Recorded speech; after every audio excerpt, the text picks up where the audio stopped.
Sean muy bienvenidos, queridos hermanos, a un estudio más de la lección de escuela sabática. Y antes de iniciar, nuevamente quiero invitarles a que podamos inclinar nuestro rostro para tener una palabra de oración. Señor eterno que estás en los cielos, te damos gracias porque nos das el privilegio cada día de poder abrir tu palabra y meditar en ella. Ahora nuevamente al abrirla, queremos suplicar la dirección de tu Espíritu Santo para que podamos cavar lo más profundo posible y encontrar esas joyas que necesitamos para el bienestar de nuestras vidas espirituales. Esas joyas que necesitamos para que podamos estar a cuentas contigo. Ese colirio que necesitamos para poder ver las cosas santas y comprender, Señor, tu temor. Padre, quédate con nosotros, dirígenos y ayúdanos en este estudio. En el nombre de Jesús te lo pedimos. Amén y amén. Muy bien, hemos llegado a la lección número 11 titulada Deuteronomio en el resto del Antiguo Testamento. Quiero destacar nuevamente 4 puntos interesantes en la lección. El primero lo he titulado El libro de la ley demuestra que aunque pasen los años, Dios no se contradice. El texto de memoria se encuentra en Deuteronomio 10:15 y dice: solamente de tus padres se agradó Jehová para amarlos y escogió su descendencia después de ellos, a vosotros, de entre todos los pueblos, como en este día. Queridos hermanos, Dios sigue pronunciándose en este pasaje como un ser divino comprometido con el pacto. Amó a Israel desde Abraham hasta la salida de Egipto y dio continuidad a su pacto con esta generación en el escenario de Deuteronomio. ¿Cuánto se cumple la escritura al registrar las palabras de Jehová que se encuentran en Jeremías 31:3? Jehová se manifestó a mí ya hace mucho tiempo, diciendo: con amor eterno te he amado, por tanto te soporté con misericordia. Analicemos un punto importante. A lo largo de la historia del pueblo de Dios, se despliega una larga lista de patriarcas y profetas que hablaban el mismo idioma espiritual. Todos sin excepción guardaban los 10 mandamientos, daban un lugar predominante al sábado y no se salían ni a izquierda ni a derecha de lo que se registraba en el Antiguo Testamento, la palabra escrita y conocida hasta aquel entonces. Por otro lado, en el Nuevo Testamento, comenzando por Juan Bautista, siguiendo con Cristo y terminando con los apóstoles, todos, sin excepción, también guardaban los 10 mandamientos, daban un lugar predominante al sábado y hacían referencia al Antiguo Testamento en sus enseñanzas. Pregunto ahora, ¿tiene alguna lógica hoy en día que esos que se hacen llamar profetas, ministros de Dios o apóstoles dentro de las iglesias evangélicas sean enemigos de los 10 mandamientos, enemigos jurados del sábado, y se hagan llamar cristianos del Nuevo Testamento o del Nuevo Pacto, desechando el Antiguo Testamento? ¿Logran ver ustedes algún tipo de continuidad teológica? Dios no se contradice. Dios no va a elegir a un grupo de adoradores que hablen una cosa y en otro tiempo escogerá a otro grupo que hable cosas diferentes. Existe una lógica continuidad teológica. Si no, descubrámoslo en Hebreos 13:8. Jesucristo es el mismo ayer y hoy y por los siglos. Santiago 3:12 registra: hermanos míos, ¿puede la higuera producir aceitunas o la vid higos? Así ninguna fuente puede hacer agua salada y dulce. No podemos ver milagros de Dios, manifestaciones de Dios, dones del Espíritu de Dios en individuos que están hablando cosas diferentes al plan que Dios estableció para el hombre. No pueden decir que son elegidos de Dios cuando sus palabras y acciones son diferentes a las palabras y acciones de los grandes hombres de la Biblia. La Biblia se cita solita, ella misma, una y otra vez en toda la Escritura. Algunos de sus temas repetitivos, yo he sacado unos cuantos aquí. La creación, el Cordero prometido que quita el pecado, Dios como el único digno de ser adorado, la idolatría como abominación y la raíz de los males en Israel, los 10 mandamientos, el sábado como día del Señor, el amor inmenso de Dios por la humanidad, la redención del hombre, la obediencia como muestra de agradecimiento a Dios y la confianza humana en el invisible. Dios interviniendo directamente en la salvación del hombre, especialmente en el libro de Deuteronomio. Y hay tantos tópicos más en donde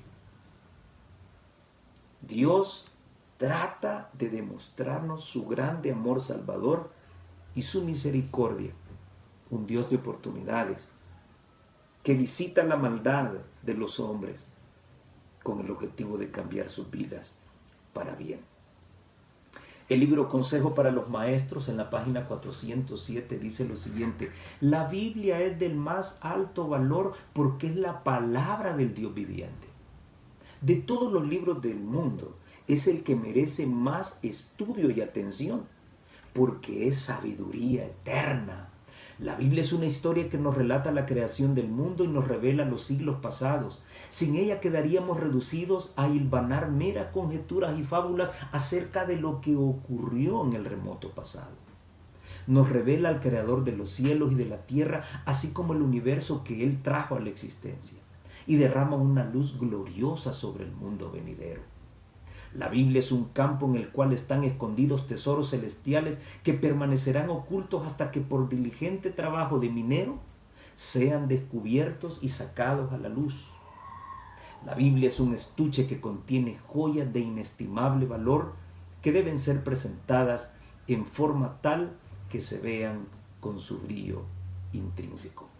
Hermanos y hermanas, Cristo vino a ceñirse a lo que ya estaba escrito y así lo enseñó a los que creían en Él. Podemos revisar Mateo 24:27, que dice: y comenzando desde Moisés y de todos los profetas, declarábales en todas las escrituras lo que de Él decían. Y Lucas 24:44 nos dice: y Él les dijo, estas son las palabras que os hablé, estando aún con vosotros, que era necesario que se cumpliesen todas las cosas que están escritas de mí. ¿A dónde? En la ley de Moisés y en los profetas y en los salmos. Qué interesante. Dios no se contradice. El libro de la ley demuestra que Dios tiene una continuidad teológica y su mensaje sigue siendo el mismo y sus sentimientos para el hombre siguen siendo los mismos. El segundo punto que quiero destacar lo he titulado: el libro de la ley tiene un gran poder de reforma. El primer rey niño del que habla la Biblia fue Joás, fue el 7º rey de Judá. Este empezó a reinar a los 7 años y reinó por 40 años, según pueden verlo en 2 de Reyes 11:21 y 2 de Reyes 12:1. Josías fue el 15º rey de Judá y este empezó a reinar a los 8 años. Hago esta aclaración porque muchos le llaman el rey niño a Josías. No, ya existía un rey niño antes que él. Fue el 7º rey de Judá, llamado Joás. Ahora, Josías fue el 2º rey niño. Este reinó 31 años. Ambos reyes hicieron lo recto delante de Jehová, pero veremos a continuación que Josías ganó un lugar privilegiado no solo sobre Joás, sino también sobre todos los reyes que reinaron antes y después de él. La historia de Josías inicia con el hallazgo del libro de la ley. Ahora quiero que analicemos algunas preguntas vinculadas con este hallazgo. ¿Quién escribió este libro de la ley? ¿A qué ley se refiere? ¿Dónde debía guardarse este libro según la disposición de Moisés? ¿Y ¿En qué momento se perdió? Comenzaremos por descifrar quién escribió este libro de la ley y cuál ley, a qué ley se refiere. Deuteronomio 31 del 9 al 11 dice: y escribió Moisés esta ley y dióla a los sacerdotes, hijos de Leví, que llevaban el arca del pacto de Jehová, y a todos los ancianos de Israel. Y mandóles Moisés diciendo: al cabo del 7º año, en el año de la remisión, en la fiesta de las cabañas o de los tabernáculos, cuando viniere todo Israel a presentarse delante de Jehová tu Dios en el lugar que él escogiere, leerás esta ley delante de todo Israel a oídos de ellos. Esta ley, mis hermanos, era la Torá, la palabra escrita, que incluye los 5 libros escritos por Moisés, conocidos como el Pentateuco: Génesis, Éxodo, Levítico, Números y Deuteronomio. Los judíos, además de la palabra escrita, le dan importancia a la tradición, expresa en el Talmud. Existe el Talmud babilónico y el Talmud de Jerusalén. El Talmud babilónico fue escrito por israelitas que vivían en Babilonia. Para el pueblo judío, el libro del Éxodo es considerado la primera ley y el libro de Deuteronomio es considerado la segunda ley. Significado del nombre de el libro que estamos estudiando, Deuteronomio. Este libro debía leerse en público cada 7 años durante la fiesta de la cabaña o los tabernáculos. Además, cada rey debía tener una copia personal y leerla. Echemos un vistazo a lo que dice Deuteronomio 17, del 18 al 20. Y dice: y será cuando se asentare sobre el solio de su reino, que ha de escribir para sí en un libro un traslado de esta ley, del original de delante de los sacerdotes levitas, y lo tendrá consigo, y leerá en él todos los días de su vida, para que aprenda a temer a Jehová su Dios, para guardar todas las palabras de esta ley y estos estatutos, para ponerlos por obra, para que no se eleve su corazón sobre sus hermanos, ni se aparte del mandamiento a diestra ni a siniestra, a fin de que prolongue sus días en su reino, él y sus hijos, en medio de Israel. ¿Dónde debía guardarse este libro? Revisemos qué dice Deuteronomio 31 del 24 al 27. Y como acabó Moisés de escribir las palabras de este libro de la ley hasta concluirse, mandó Moisés a los levitas que llevaban el arca del pacto de Jehová, diciendo: tomad este libro de la ley y ponedlo al lado del arca del pacto de Jehová vuestro Dios, y esté allí por testigo contra ti, porque yo conozco tu rebelión y tu servidumbre. He aquí que aún viviendo yo hoy con vosotros, soy rebelde a Jehová, y cuánto más después que yo fuere muerto. Podemos descubrir entonces que este libro de la ley lo escribió Moisés. Él es el autor de los 5 libros del Pentateuco. Ahora, esa primera ley se refiere al pacto que Dios hizo con Israel a través de los 10 mandamientos, los 10 mandamientos de Jehová, escritos por su propio dedo. Además, Dios le dio estatutos y otros reglamentos más a su pueblo a través de Moisés. Ahora, Deuteronomio es una ratificación de ese pacto. Es un recordatorio a que no se olviden de Jehová, porque de lo contrario, entonces serían destruidos. Bueno, y eso ya lo conocemos muy bien. Ahora hemos visto de que el libro debía guardarse a un lado del arca del pacto o del arca del testimonio. Ahora, ¿por qué Josías, al enviar a su escriba al templo, el sacerdote Hilcías viene y le dice: mira, he encontrado este libro de la ley? ¿En qué momento se perdió? ¿Cuándo se perdió el libro de la ley? Algunos eruditos creen que este libro se extravió en los tiempos de la apostasía de Manasés, 13º rey de Judá. Este logró soportar ese tiempo de apostasía gracias a la protección de sacerdotes fieles que se encargaron de darle protección a este libro de la ley. Segunda de Reyes, capítulo 21, versículo 16, nos dicen lo siguiente: fuera de esto, derramó Manasés mucha sangre inocente en gran manera, hasta henchir a Jerusalén de cabo a cabo, además de su pecado con que hizo pecar a Judá, para que hiciese lo malo en ojos de Jehová. La apostasía de Manasés fue grandísima y se cree que en ese tiempo este libro de la ley se perdió. Ahora, ¿por qué el libro de la ley era tan importante?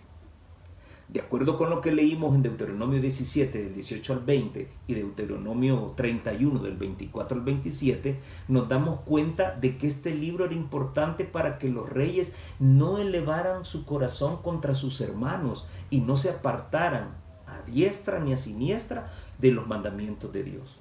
Y además, este libro era importante para que el pueblo no fuera rebelde. Además, por todo lo que hemos venido estudiando sobre el libro de Deuteronomio en estos días atrás, el pueblo entero debía tener cuidado de no olvidarse de Jehová, cumplir sus mandamientos y no envolverse con los ídolos. ¿Para qué? Para que les fuese bien en la tierra. Algunos creen que esta porción del libro que fue encontrado y que se le fue presentada a Josías fue precisamente el libro de Deuteronomio. Así lo afirma Weisman. La identificación con Deuteronomio se apoya en la dependencia de algunas de las acciones de Josías en el libro, y cita Deuteronomio 18 del 6 al 8, y el impacto de las profecías prediciendo el exilio, el apoyo que le da a las aspiraciones nacionalistas, y cita Deuteronomio 17:14. Por otro lado, el teólogo Adam Clarke dice: ¿fue este el autógrafo de Moisés? Es muy probable que lo fuera, porque en el lugar paralelo, y menciona 2 de Crónicas 34:14, se dice que el libro de la ley de Moisés se supone que es esa parte de Deuteronomio, y cita Deuteronomio 28, 30 y 31, que contiene la renovación del pacto en las llanuras de Moab, y asimismo los vituperios más terribles contra los que corrompan la palabra de Dios y la adoración a Dios. Ahora se le presenta este libro de la ley a Josías, y Josías no sabe qué hacer con ese libro. Y entonces él manda a cierto sector de su séquito para que vayan al templo y consulten a Hulda, la profetisa, sobre qué hacer con ese libro. La sierva de Dios menciona que Josías honró a Dios al enviar a lo mejor de su gabinete de gobierno a consultar a Hulda, la profetisa, sobre la manera de proceder con respecto a aquel libro. El rey respondió apenado, rasgando sus vestiduras en señal de vergüenza y humillación frente al castigo que venía al pueblo judío por apartarse de Dios. Josías confesó su pecado, leyó la palabra ante el pueblo y lo hizo hacer voto ante Jehová. Así está registrado en 2 de Crónicas 34, 31. Y estando el rey en pie en su sitio, hizo alianza delante de Jehová de caminar en pos de Jehová y de guardar sus mandamientos, sus testimonios y sus estatutos de todo su corazón, de toda su alma, poniendo por obra las palabras del pacto que estaban escritas en aquel libro. Profetas y Reyes, en la página 290, nos dice lo siguiente: Josías se conmovió hondamente al oír por primera vez leer las exhortaciones y las amonestaciones registradas en ese antiguo manuscrito. Nunca antes había comprendido tan claramente la sencillez con que Dios había presentado a Israel la vida y la muerte, la bendición y la maldición. Y ella cita Deuteronomio 30, 19. Después de que Josías se le fuera presentado el libro de la ley, se le fuera leído el libro de la ley, después de rasgar y humillar su corazón y confesar su pecado delante de Dios, entonces vino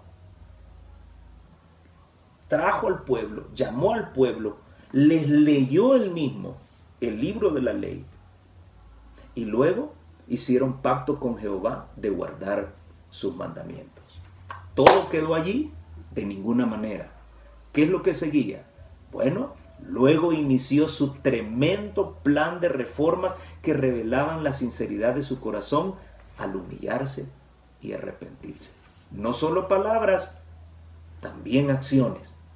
Ahora, yo quería comentarles las reformas de Josías, pero haciendo un análisis exhaustivo de Segunda de Crónicas 34, me salían 22, 23 reformas. Yo solamente voy a resumirles de qué trató esto. En Segunda de Crónicas 34, 3 y 6.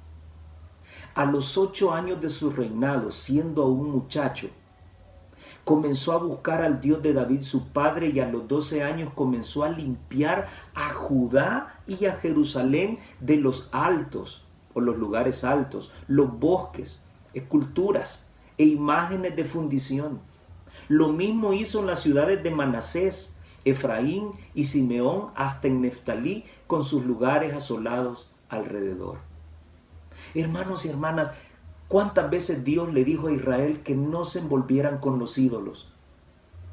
Miren cómo estaba yendo Israel de ídolos hasta las narices. Vean en todas las ciudades que Josías hizo esa limpieza. Judá, Jerusalén, Manasés, Efraín, Simeón, Neftalí y todos los lugares que estaban alrededor. Increíble, aquel pueblo que había sido escogido por Dios para hacer luz, para ser cabeza.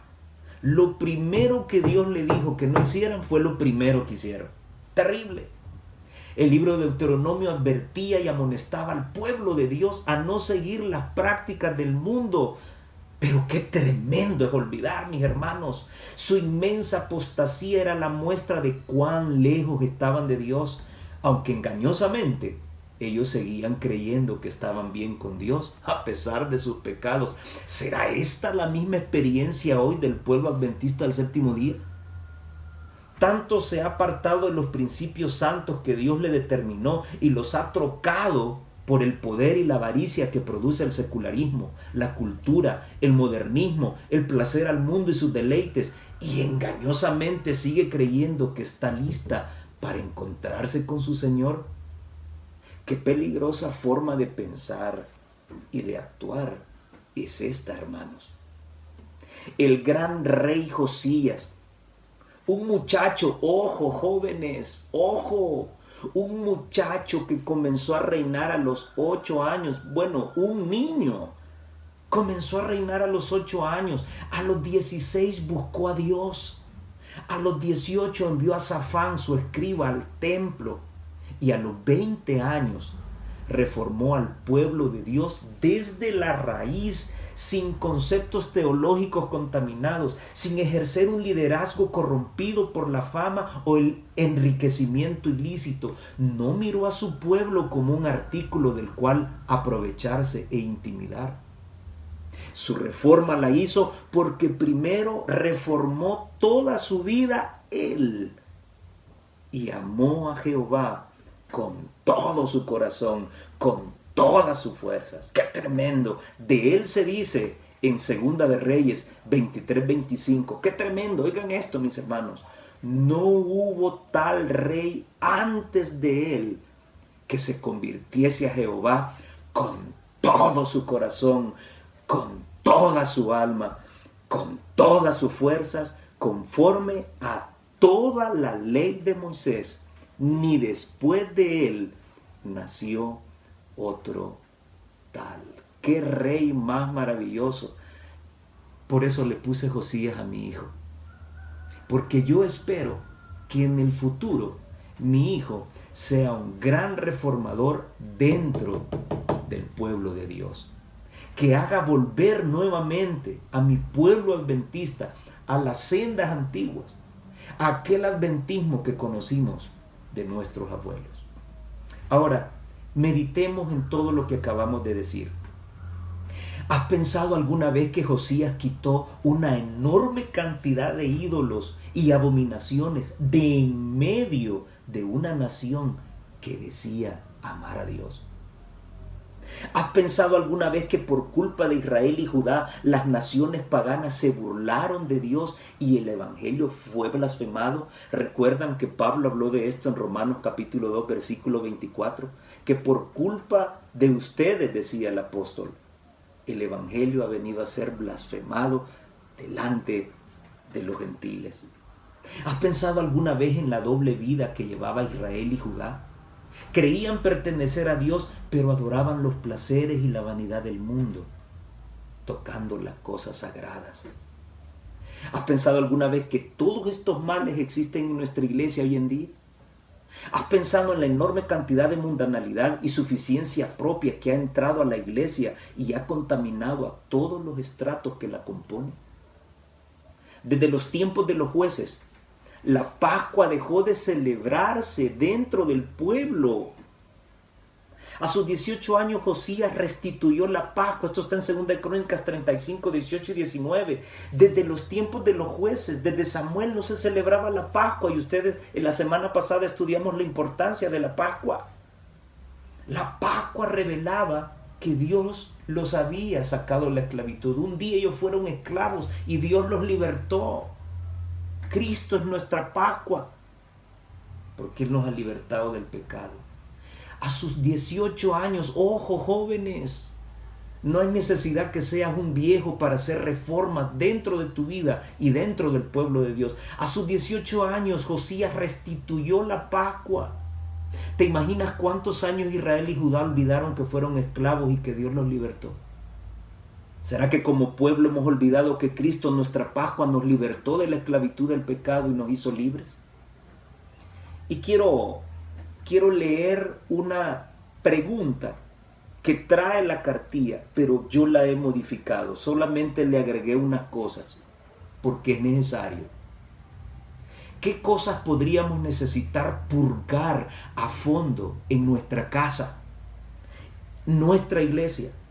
La administración de la iglesia en El Salvador, la administración de la iglesia a nivel mundial, para poder servir verdaderamente al Señor con todo nuestro corazón, con toda nuestra alma y con todas nuestras fuerzas.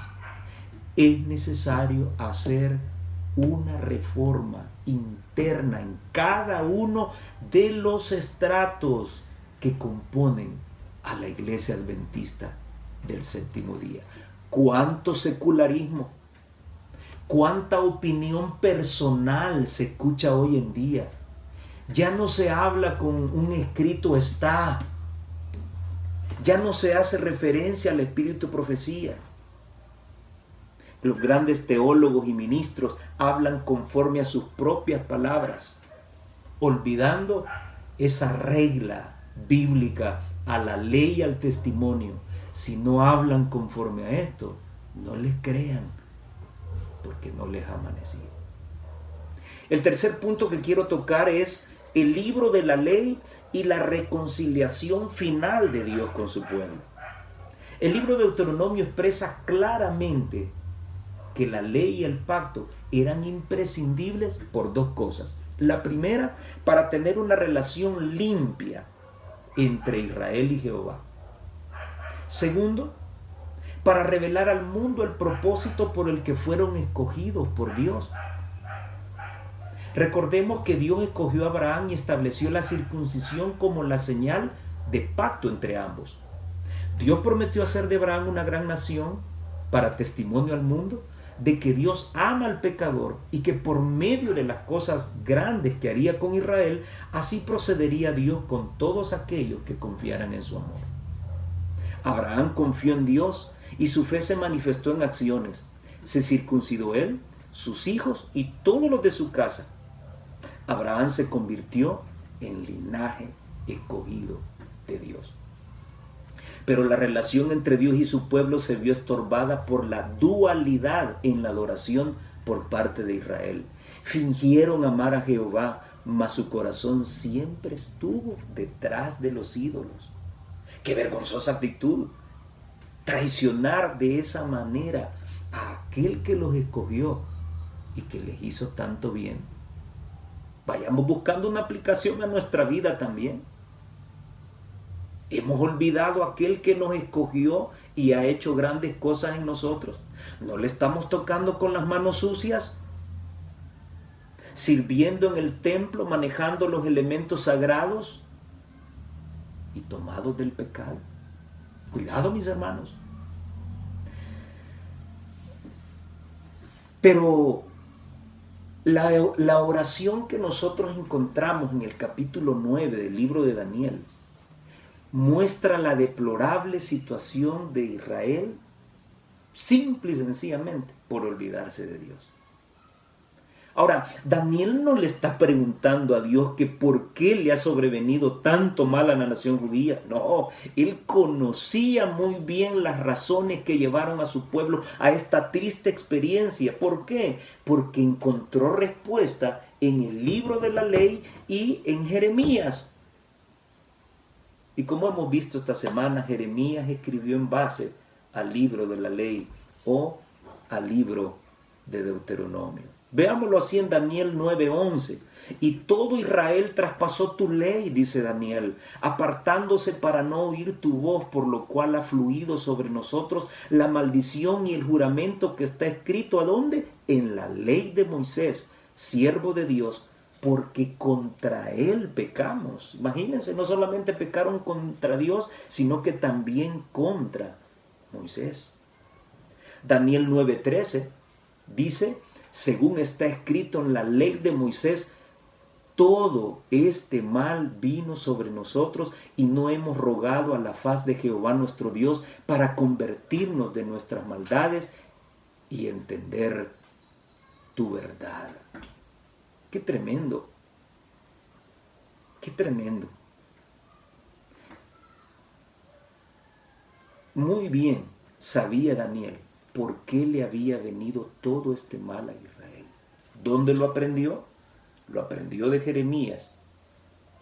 Y Jeremías había hecho muchos de sus escritos directamente del libro de Deuteronomio. ¡Qué enseñanza! ¿Cómo está metida la enseñanza de Deuteronomio en toda la escritura y cómo sirvió de guía al pueblo de Dios para no extraviarse? En el año primero de su reinado, dice Daniel 9:2, yo Daniel miré atentamente en los libros el número de los años del cual habló Jehová al profeta Jeremías, que había de concluir la asolación de Jerusalén en 70 años. Entonces, Daniel había sustraído sus conclusiones de el libro de la ley y de los escritos de Jeremías, que se mencionan muchas situaciones retomadas del libro de la ley también. Ahora, según Deuteronomio 4:6, Israel fue llamado para ser cabeza y luz ante el mundo. Pero lamentablemente no fue así. Según Daniel 9:16, Israel se convirtió en vergüenza y deshonra ante el mundo. Aquella nación que fue levantada para que el mundo dijera: pueblo grande y sabio es este, entendido y sabio. Solo quiero poner un ejemplo. Los adventistas del séptimo día tenemos un mensaje único y precioso de salud. Ahora, el mundo nos conoce como ese pueblo saludable que deberíamos de ser.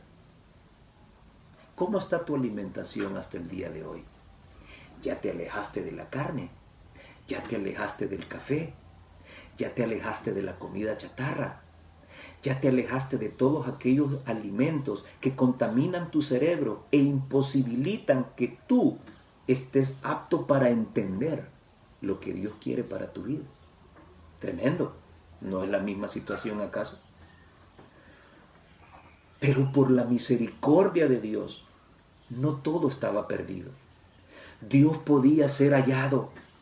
En Daniel 9, del 24 al 27, una cita muy conocida porque se hablan de las 70 semanas que Dios le estableció de oportunidad a Israel para arrepentirse de sus pecados y volver a Dios.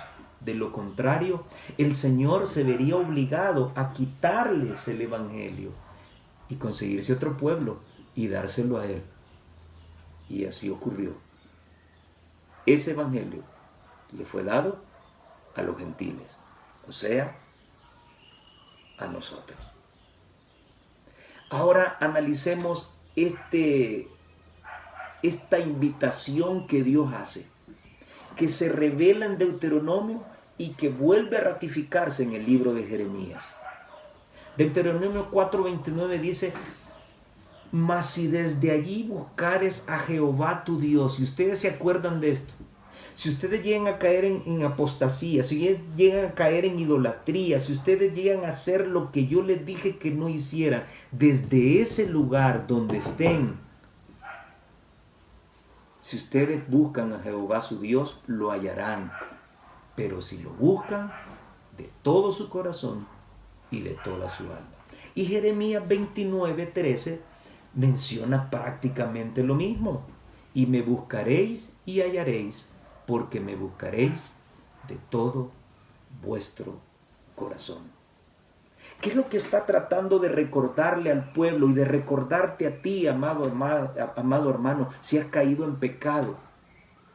¿Qué trata de recordarte Dios a través de Moisés en Deuteronomio y de Jeremías? Si después de comprobar que la idolatría de Israel solo les acarreó problemas, tristeza y pecado desde donde estuvieran, si reflexionaban, se arrepentían y buscaran a Dios con todo el corazón y el alma, volverían a encontrar a Dios.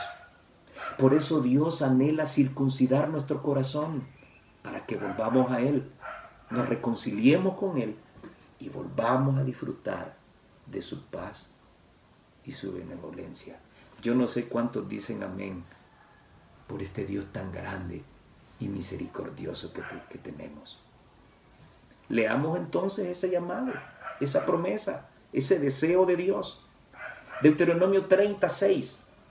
Y circuncidará a Jehová tu Dios tu corazón y el corazón de tu simiente, para que ames a Jehová tu Dios con todo tu corazón y con toda tu alma, a fin de que tú vivas. Y Jeremías 4:4 dice: circuncidaos a Jehová y quitad los prepucios de vuestro corazón, varones de Judá y moradores de Jerusalén, no sea que mi ira salga como fuego y se encienda y no haya quien apague por la malicia de vuestras obras. Amados hermanos, ¿acaso Dios no envió a Jesús a buscarnos a esta tierra de pecado? ¿Acaso no somos linaje suyo, pueblo adquirido por Dios, como lo revela 1 de Pedro 2:9? El mundo debe saber que pertenecemos a Cristo, así como los coetáneos de Abraham supieron que Abraham era del linaje que Dios apartó. Nuestras obras deben hablar de aquel que nos escogió. Esas obras deben incluir hacer justicia entre nosotros y nuestro prójimo. Este mensaje se menciona en Deuteronomio y se confirma en Jeremías. Y doy el extracto. No pueden decir que le pertenecen a Dios si no son obedientes, si maltratan al huérfano, a la viuda y al extranjero. Hermanos, ¿cómo tratamos a nuestros semejantes? ¿Lo hacemos con justicia y misericordia? ¿Cómo tratamos a nuestros hermanos dentro de la iglesia? ¿Cómo los vemos? Líderes, ¿cómo ves a tus hermanos de iglesia? ¿Como un jefe ve a sus empleados? ¿Cómo mis obras, mis acciones hablan positivamente de mi fe en Cristo? Dios desea circuncidarme y quitar de mi corazón eso, o de mi vida, todo aquello que me impide amarle con todas mis fuerzas, con todo mi corazón y con toda mi alma. Y el último punto que quiero tratar con respecto a esta lección es el propósito del libro de la ley. A través de la historia, por el relato bíblico, Dios ha demostrado su fidelidad con relación al pacto que estableció con sus escogidos. Hemos sido nosotros los que no hemos sido fieles a ese pacto. Y en este sentido se despliega la relevancia del libro de Deuteronomio, que es la confirmación del pacto entre Dios e Israel. Moisés se esforzó por motivar al pueblo a cumplir la parte del pacto que no habían cumplido.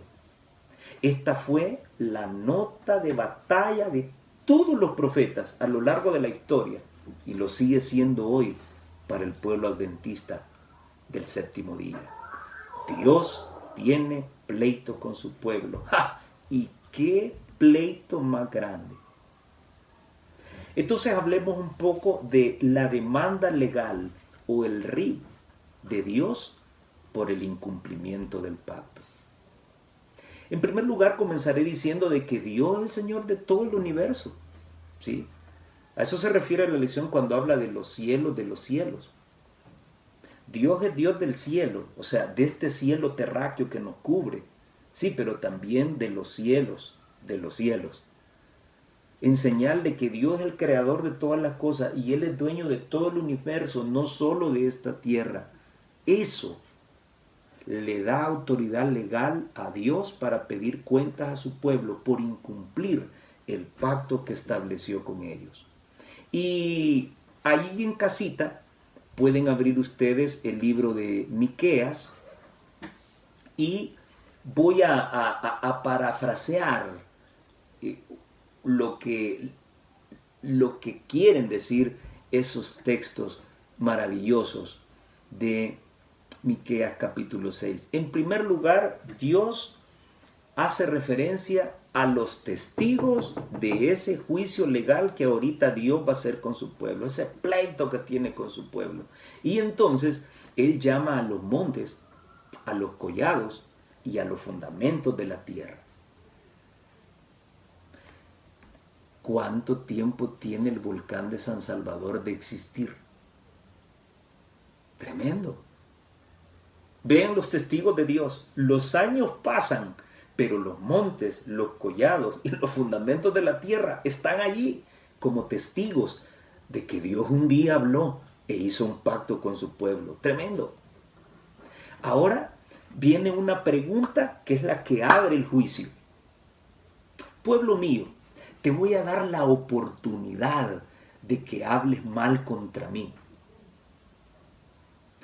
Y hermanos, cuando leí esta pregunta, me dio vergüenza, me dio pena. Ahora Dios me da la oportunidad que yo lo juzgue a Él. ¿Quién soy yo, humano finito, corruptible,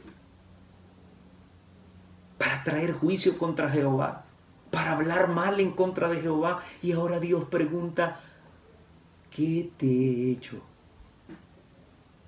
Jaimito Canales, ¿qué te he hecho, papá? ¿En qué te he molestado? Si todo lo que ha nacido de mi corazoncito es hacerte el bien y no el mal. ¡Qué tremendo, hermanos! ¡Qué vergüenza! ¡Qué pena! Mi dueño, mi creador, mi Dios me está preguntando, ¿qué me ha hecho?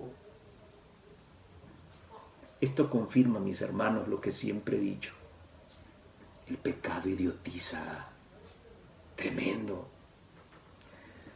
Ahora vienen las pruebas de Dios. Ya hizo una pregunta con la que abre el juicio. ¿Qué te he hecho? ¿En qué te he molestado? ¿Qué daño te he hecho? A ver, cuéntame, échamelo en cara, dímelo. Las pruebas de Dios. Te liberé de la esclavitud. Te hice subir de Egipto. Te llevé a una tierra prometida. Te di buenos líderes para guiarte. Te di a Moisés, a Aarón, a María. Te libré de maldiciones. ¿Recuerdan lo que Balac le pidió a Balaam? Maldecir al pueblo de Dios. Pues no lo maldijo, lo bendijo. Tremendo. ¿Y cuáles son las acusaciones que Dios hace? ¿Cómo adoraré a Dios? ¿Con holocaustos y becerros? ¿Eso le agrada realmente al Señor? ¿Voy a sacrificar a mis hijos por mi pecado? A ver, ¿dónde Dios le dijo a Israel que podían sacrificar a sus hijos? Y ellos sacrificaron a sus hijos a Moloc, los pasaban por fuego. Increíble, hermanos, increíble. Increíble, Dios nos enseñó eso. Increíble. ¿Cuáles son los requerimientos de Dios frente a esto? ¿Qué te he hecho? ¿En qué te molesté? ¿En qué te dañó? Dímelo. Te di libertad, te puse líderes buenos, te he bendecido, he apartado maldiciones de ti. ¿Qué requiere hoy de nosotros el Señor como su pueblo escogido? Voy a unir lo que dice Miqueas 6:8 y Deuteronomio 10:12 y 13. Dios quiere que hagamos justicia, que seamos misericordiosos, que nos humillemos ante Él, que temamos a Jehová, que andemos en todos sus caminos, que amemos a Jehová, que sirvamos a Jehová con todo el corazón y toda el alma, que guardemos los mandamientos de Jehová y que guardemos los estatutos de Jehová. Y ese juicio termina con una recompensa. Imagínense ustedes, para que tenga prosperidad.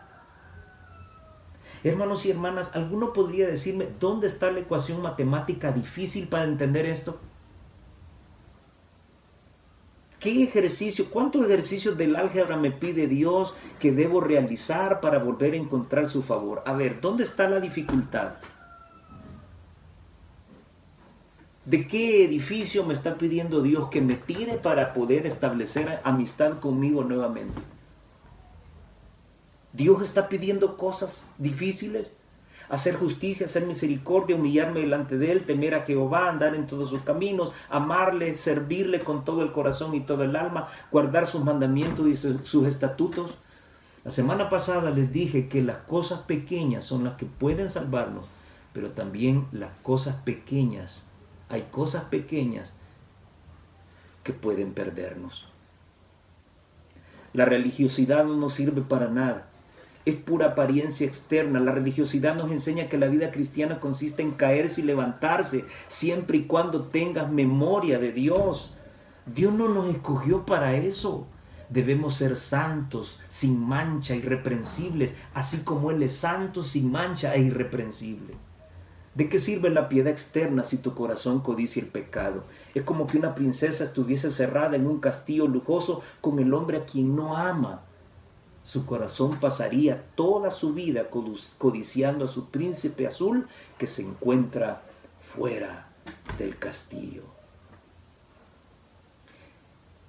Fe y Obras, la página 34 y 35, dice: Dios quiere que confesemos nuestros pecados y humillemos nuestro corazón ante Él, pero al mismo tiempo debiéramos tenerle confianza como a un Padre tierno que no abandonará a los que ponen su confianza en Él.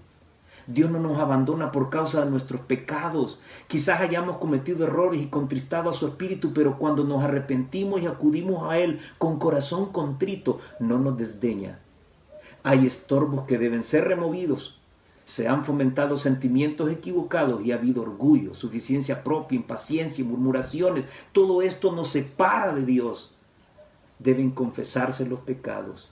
Debe haber una obra más profunda de la gracia en el corazón. Los que se sienten débiles y desanimados deben llegar a ser hombres fuertes en Dios y deben hacer una noble obra para el Maestro. Confesión, humillación, obediencia y amor es la clave de la adoración genuina ofrecida al Dios creador de este mundo y de los cielos de los cielos. Él es el dueño de todo cuanto somos y poseemos. Tan bueno es Dios que dejó registrado en su palabra a través de Deuteronomio la importancia de ser fieles, la confirmación del pacto que Dios estableció con nosotros para ser felices en esta tierra, aún en medio de un mundo corrupto. Hermanos y hermanas, qué Dios tan bello y tan amoroso tenemos.